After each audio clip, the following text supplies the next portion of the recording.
بسم اللہ الرحمن الرحیم۔ شروع کرتی ہوں اللہ کے نام سے جو بڑا مہربان اور نہایت رحم کرنے والا ہے۔ امام ظاہری رحمۃ اللہ نے اپنے شاگرد معمر سے فرمایا کہ میں تجھے دو عجیب حدیثیں نہ سناؤں۔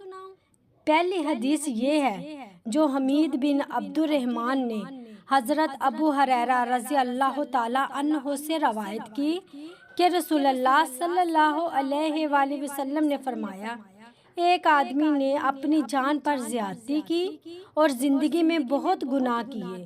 جب اس کی موت کا وقت آیا تو اس نے اپنے بیٹوں کو وصیت کرتے ہوئے کہا، جب میں مر جاؤں تو مجھے جلا دینا، پھر مجھے میری لاش کو پیس کر مجھے میری راکھ کو ہوا میں اڑا دینا اور سمندر میں بہا دینا۔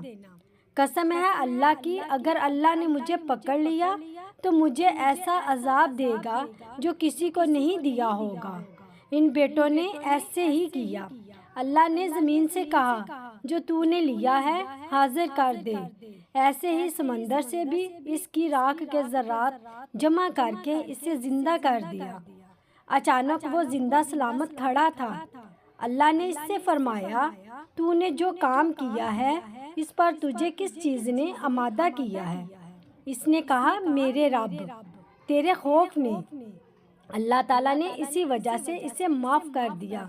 سنن ابن ماجہ حدیث نمبر 4255۔